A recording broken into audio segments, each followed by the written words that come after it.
یہ ایک مشکل صورتحال ہے اور اس کے عوامل جو ہیں وہ محرکات جو ہیں وہ متعدد ہیں. جہاں تک علماء کرام کا تعلق ہے تو انہوں نے تو ایک بنیاد دی ہے اور وہ بنیاد پیغام پاکستان کی صورت میں ہے کہ پیغام پاکستان پر تمام علماء کرام جو نمائندہ علماء کرام ہیں ہر مکتب فکر کے اور تمام مدارس کے بورڈز کے اس پہ دستخط ہیں. اور اس میں پہلا نقطہ جو ہے وہ یہ ہے کہ قانون کا نفاذ جو ہے یہ ریاست کا استحقاق ہے اور کسی فرد کو یا کسی جتے کو اس بات کی اجازت نہیں کہ وہ خود مدعی بھی بنے, خود گواہ بھی بنے, خود جج بھی بنے, قاضی بھی بنے اور خود پھر سزا کے نفاذ کا فیصلہ بھی کر لے. تو یہ پیغام پاکستان ایک بہت اہم بنیاد ہے اور ضرورت اس بات کی ہے کہ اس پیغام پاکستان کو عام کیا جائے اور ذہن سازی کی جائے اس حوالے سے. تو پہلی بات تو یہ ہوئی. دوسری بات یہ کہ پاکستان میں جو سب سے بڑا مسئلہ ہے وہ یہ نہیں کہ قوانین موجود نہیں, قوانین تو بہت سارے موجود ہیں. بڑا قانون کا ایک ہمارے پاس بہت اچھا مجموعہ موجود ہے. اصل بات یہ ہے کہ سزا کی یقینیت نہیں ہے. قانون ایک سسترو عمل ہے, قانونی عمل, جس کی وجہ سے جو لوگ جرائم میں ملوث ہوتے ہیں ان کا کوئی خوف نہیں ہوتا اور سزا کی یقینیت نہیں ہوتی. تو میں سمجھتا ہوں کہ اگر ہم اس رخ پہ روانہ ہو جائیں تو جہاں دیگر معاشرے جو ہیں ان کے اندر ایک امن و امان اور برداشت اور تحمل کی کیفیت ہے, جرائم کی تعداد جو ہے وہ کم ہے, اس طرح ہمارے ہاں بھی یہ مقصد حاصل ہو جائے. اب زاہد خان صاحب یہ فرمائیے گا کہ یہ جو بوتل سے جن باہر آیا ہے اب یہ بڑے تسلسل کے ساتھ واقعات رونما ہو رہے ہیں, آپ کیا سمجھتے ہیں کہ کیسے اس کو جو ہے واپس آپ سمیٹ سکتے ہیں؟ کیونکہ یہ معاملہ صرف ہمارا اندرونی نہیں ہے, بین الاقوامی سطح پر بھی اس کے بڑے منفی اثرات جو ہیں وہ ہم پر پڑ سکتے ہیں اور جو کچھ ہم اب کر رہے ہیں ہم ان اثرات کو زائل کرنے کے لیے وہ کوشش کر رہے ہیں. حسین صاحب, میں نے تو بات سنی قبل آیا صاحب کی, وہ تو ایک اسلامی روایت سے بات کی ہے, اس نے صحیح کی بات. لیکن مجھے یہ بتا دیا جائے کہ جب ملک کے اندر جتے اتنے مضبوط ہو کہ آپ کے جو حکومت کے اسپوک پرسن ہے یعنی وزیر اطلاعات ہے, وہ آ کے ٹی وی پہ یہ کہے کہ چونکہ اس لیے ہم نے ٹی ایل پی کے ساتھ معاہدہ کیا کہ ہماری ریاست اس کے مقابلہ نہیں کر سکتا ہے, اور آپ نے ٹی ٹی پی کے ساتھ بھی بات شروع کی. ابھی نیا قانون, اور جب عمران خان یہ بات کہے کہ میں نے فیصلہ کیا, تو یہ فیصلہ تو کئی بار ہو چکا ہے, لیکن عمل کہاں سے ہوا ہے؟ عمل جب نہیں ہوتے, نیشنل ایکشن پلان بنا, آپ نے بہت صحیح بات کی, اس نیشنل ایکشن پلان میں پورا پاکستان کے سارے پولیٹیکل پارٹی موجود, چاہے وہ پارلیمنٹ کے اندر تھے چاہے اس پہ ایک 20 نکات کا ایک فارمولہ بن گیا. اب مجھے بتا دیں آج تک اس پہ کام ہوا؟ اس میں سہولت کاروں کے لیے سزا تھی, اس میں مددگاروں کے لیے سزا تھی, اس کے لیے اکسانے والوں کے لیے سزا تھی. اب یہ جو واقعات ہوتی ہے, اس سے ایک ہفتہ پہلے یہی واقعات 4 میں ہوا. وہاں تو پولیس نے کوشش کی, وہ بندے کو بچایا, لیکن اس کے بدلے میں تھانوں کو جلا دیا گیا. تو جب آپ کے ملک کے اندر انارکی کا اس طرح صورتحال ہو, دنیا جب آپ کو دیکھے, آپ کئی بار کہتے کہ جو فیصلہ ہوا, لیکن جب فیصلہ عمل نہیں ہوگا تو پھر یہ جو آپ کی جتے ہیں اس کو تو اور حوصلہ ملے گا. اگر آپ 7 پولیس والے مر گئے, کس نے پوچھا؟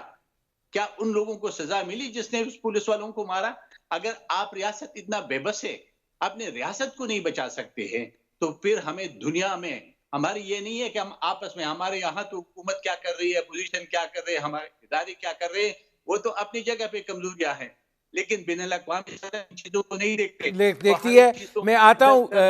زاہد خان صاحب. اعجاز امان صاحب, میں آپ کے پاس آخر میں اس لیے آیا ہوں کہ آپ قبلہ ایاز صاحب کی بھی بات سن لیں, زاہد خان صاحب کی بات بھی سن لیں. جب یہ صورتحال اس طرح کی بن جاتی ہے کہ جس کے اندر ٹکراؤ کی کیفیت پیدا ہوتی ہے اور پھر بلیک میلنگ اس نوعیت کی ہو جاتی ہے کہ جہاں آپ کو اگر دیکھا جائے تو بہت حد تک کمپرومائز کرنا پڑتا ہے, تو یہ کب تک اعجاز امان صاحب برداشت کیا جائے گا؟ اور پھر اس نوعیت کے واقعات جن کی بین الاقوامی سطح کے اوپر اثرات ہوں، ہمیں نہیں پتہ اس کے کیا اثرات آئیں گے، گو کہ ہم کوشش پوری کر رہے ہیں، ظاہر ہے حکومت سری لنکا کی حکومت کے ساتھ، یہاں ان کے ہائی کمشنر کے ساتھ ہمارے وفود جا رہے ہیں، سرکاری سطح پر جا رہے ہیں، وزراء انفرادی طور پر جا رہے ہیں، معذرت کر رہے ہیں، اس کو کمپنسیٹ کرنے کی یقین دہانیاں کرا رہے ہیں، لیکن جنرل صاحب ضرورت تو اس ایسے واقعات کے تدارک کی ہے۔ دیکھیں، تھینک یو ویری مچ، آپ نے دونوں جو دوسرے معزز مہمان ہیں ان کی بات بھی سب تک پہنچائی۔ بات تمام جو پورے یہ بحث ہے اس کو صرف ایک بات میں سمیٹا جا سکتا ہے کہ قانون کا نفاذ ہونا چاہیے، جان و مال کا تحفظ ریاست کی بنیادی ذمہ داری ہے، اور زاہد صاحب نے بھی یہی کہا اور ہمارے دوسرے معزز مہمان نے بھی یہی کہا کہ قانون کے نفاذ کا حق صرف ریاست کو ہوتا ہے، افراد کو نہیں ہوتا، اور اسلامی شریعہ کے مطابق بھی جو بھی سزائیں دینی ہیں وہ قاضی دے گا، عدالت دے گی، فرد واحد اس کا فیصلہ نہیں کر سکتا کہ شریعت کا نفاذ میں نے کرنا ہے۔ اسی طرح جو غیر ملکی لوگ ہمارے ملک میں ہیں ان کی جان و مال کا تحفظ بھی ریاست پاکستان نے کرنا ہے۔ اگر یہ اسلامی ریاست مدینہ بھی تھی تو وہاں بھی ذمیوں کی جان کا جو حفاظت تھی وہ ریاست مدینہ کی ذمہ داری تھی، لہذا حکومت اس بات سے تو قطع نظر کہیں چھٹکارا حاصل کر ہی نہیں سکتی کہ یہ ریاست کی نااہلی ہے، قانون کا نفاذ نہ ہونے کی وجہ سے یہ لالسنس ہے، اور جس کی طرف آپ نے اشارہ کیا کہ ریاست کو بلیک میل ہونا پڑتا ہے پریشر گروپس کے آگے، وہ نوعیت ایک دن میں پیدا نہیں ہوتی، اس کے پیچھے بہت لمبا وقت درکار ہوتا ہے، اور اگر آپ نپ دا ایول ان دا بڈ نہیں کریں گے تو پھر یہ شدت بڑھتی چلی جائے گی۔ اس کو پہلے دن شرائط بہت واضح ہونی چاہیے، قانون کا نفاذ روز اول سے ہونا چاہیے، اور جو ریاست ہے قانون کے نفاذ کا حق صرف ریاست کو ہے۔ ہوتا ہے۔ جن صاحب مجھے ایک بریک لینا پڑ رہا ہے، میں واپس آتا ہوں کیونکہ اس میں ایک سوال ہے، میں آپ سے شروع کروں گا اور پھر میں قبلہ یاس تک جاؤں گا۔ ناظرین، ہماری گفتگو جاری ہے، ایک مختصر سے کمرشل بریک کا وقت ہوا ہے، ملتے ہیں اس وقفے کے بعد۔ Welcome back. اب اعجاز امان صاحب میں آپ سے شروع کر رہا ہوں۔ گزارش یہ ہے کہ یہ دیکھا گیا کہ جب گروہ اور جتھے جو ہیں وہ سیاسی یا مذموم مقاصد کے لیے استعمال ہونا شروع ہو جائیں، اور فیصلے جو ہیں وہ چیلنج ہونا شروع ہو جائیں اور وہ متنازع ہونا شروع ہو جائیں، تو پھر ایک فری فار آل کی کیفیت جو ہے وہ پیدا ہو جاتی ہے۔ ایسے گروہ یا جتھے جو ہیں وہ مضبوط ہو جاتے ہیں، جو ہوئے ہیں، اور ہم نے یہ دیکھا ہے جو ٹی ایل پی کا سلسلہ ہوا دراز، اور ٹھیک ہے، ہر شخص کو حق حاصل ہے زندگی کا، ہر شخص کو حق حاصل ہے وہ جس ملک کا شہری ہے اس ملک کے معاملات کے اندر اپنا ایک کردار ادا کرنے کا، لیکن کیا یہ حق اور یہ حقوق جو ہیں یہ ان لوگوں کو بھی حاصل ہیں جو ظلم روا رکھیں، جو ریاستی قوانین کے ساتھ بغاوت کریں؟ جنرل صاحب نوید، دیکھیں بات یہ ہے ندیم بھائی کہ پہلے ہم ایک ہی بات کر رہے ہیں، اور یہ جو سیاسی رنگ ہے، مذہب کو سیاست میں اور سیاست کو مذہب سے جوڑ دینے کا جو رویہ ہے، جو پولیٹیکل ایکسپیڈینسی کے طور پر ریلیف دیا جاتا ہے، اسی کی طرف میرا اشارہ تھا کہ آپ نپ دا ایول ان دا بڈ کریں، پہلے دن سے شدت کی طرف جانے ہی مت دیں۔ سیاسی جماعتوں کو مذہبی زعماء کو سیاسی جماعتیں بنانے کا حق ہے، یہ قیام پاکستان سے پہلے بھی وجود میں تھیں، لیکن کوئی دین کو شدت کے لیے اگر استعمال کرتا ہے اور ملک کے قانون کو توڑتا ہے تو اس پہ اس کا سزا کا نفاذ ہونا چاہیے، قانون کو توڑنے کا نفاذ ہونا چاہیے۔ وہاں پولیٹیکل ایکسپیڈینسی کے طور پر یا ووٹ کے حصول کے لیے کمپرومائزز نہ کیے جائے۔ ٹی ایل پی کا کیا ہوا ہے؟ ٹی ایل پی ایک سیاسی تحریک کی صورت میں ابھری، انہوں نے انتخابات لڑے، بغیر کسی ڈیو پروسیس آف لا کو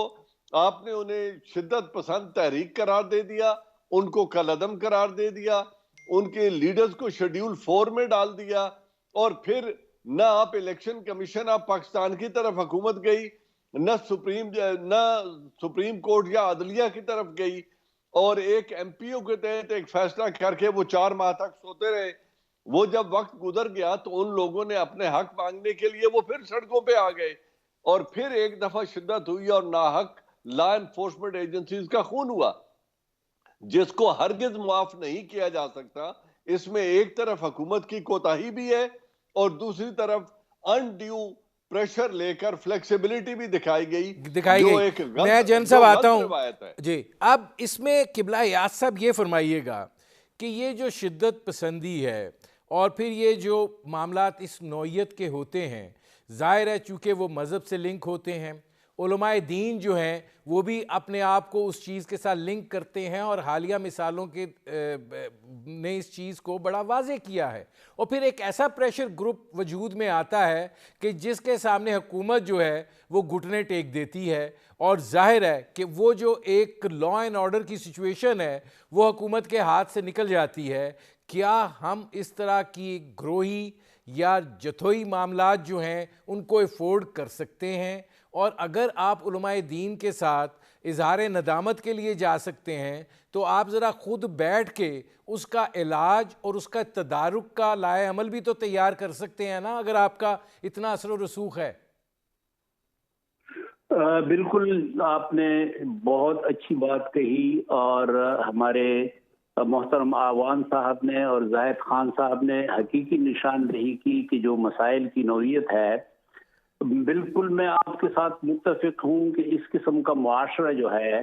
آج کی جو 21ویں صدی ہے اور بعد از عالمگیریت کا دور ہے، اس میں اس قسم کا معاشرہ جو ہے یہ نہیں پنپ سکتا۔ ظاہر ہے کہ اب پوری دنیا جو ہے اس کی مثال ایک گاؤں کی ہے، اور اگر معاشرے میں اس قسم کے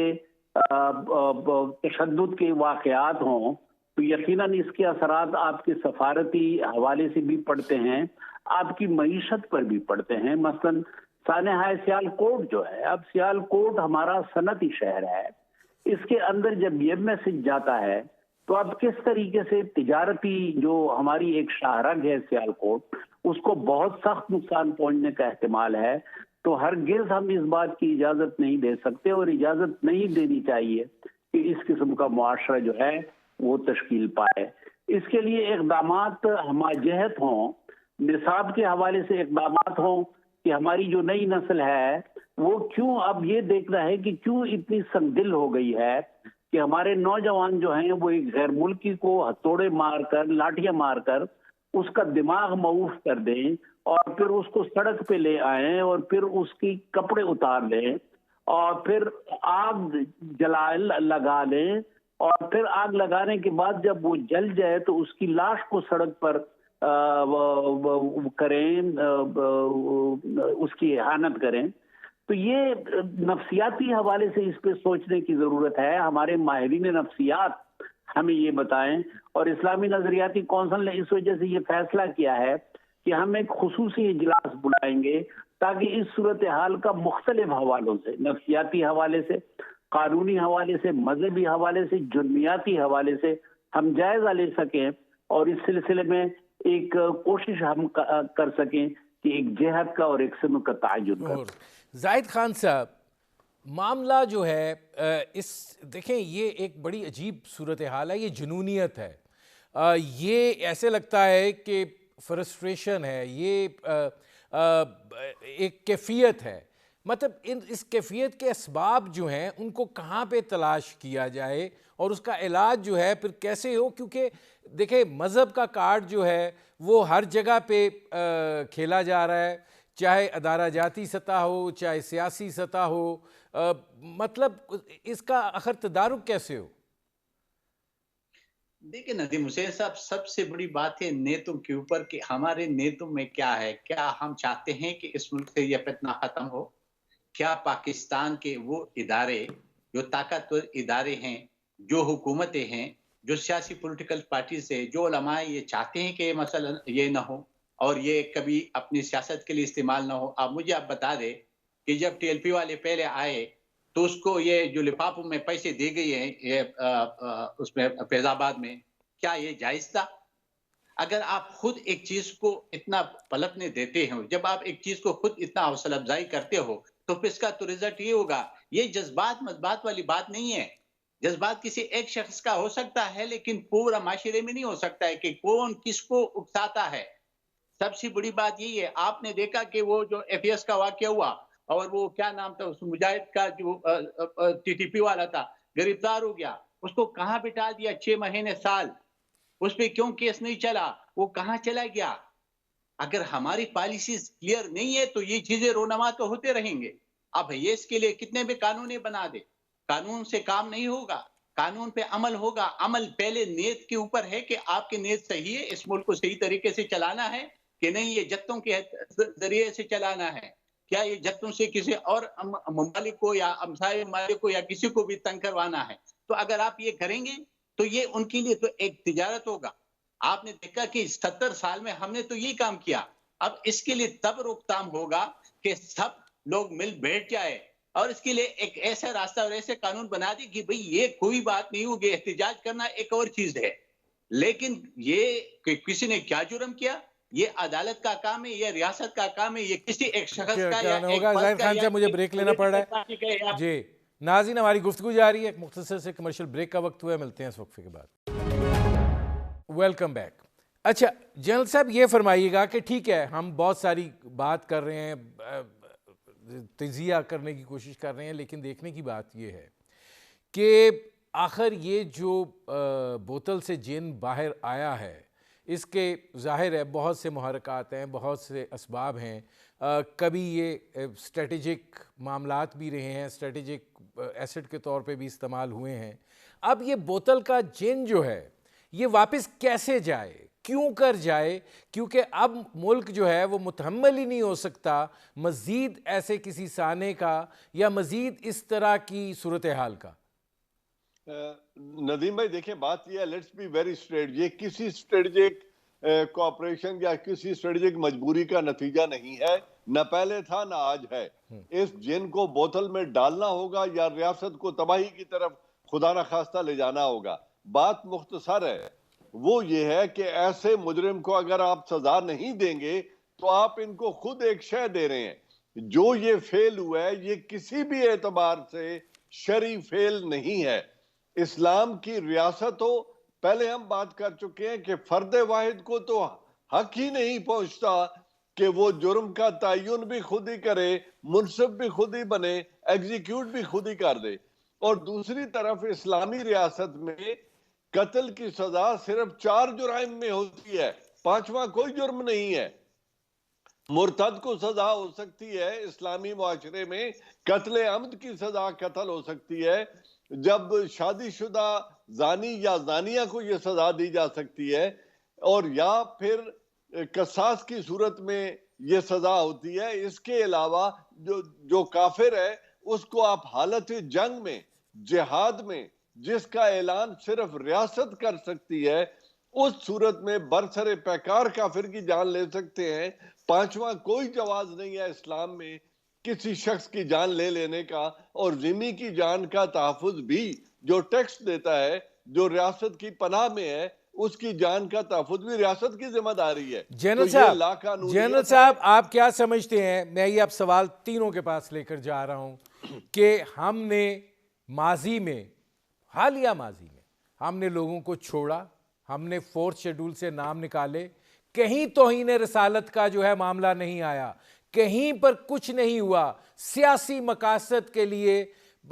پورا ایک صوبہ جو ہے وہ جام رہا، ہم نے گھٹنے ٹیکے. کیا آپ یہ سمجھتے ہیں کہ اب یہ لمحہ ہے جہاں پہ وہ افراد جو اس ساری صورتحال میں ملوث تھے، ہمیں دنیا کو بتانا پڑے گا، ہمیں دنیا کو دکھانا پڑے گا کہ ہم ایک متوازن قوم ہیں، ہم اس مذہب کے پیروکار ہیں جس میں تحمل ہے، جس میں بردباری ہے، جس میں برداشت ہے. یہ کیا ہے جنرل صاحب، یہ آپ سمجھتے ہیں کہ یہ اب ٹیسٹ کیس بن گیا ہے؟ ندیم صاحب اس کے علاوہ پاکستان کی ریاست کے پاس کوئی آپشن نہیں ہے.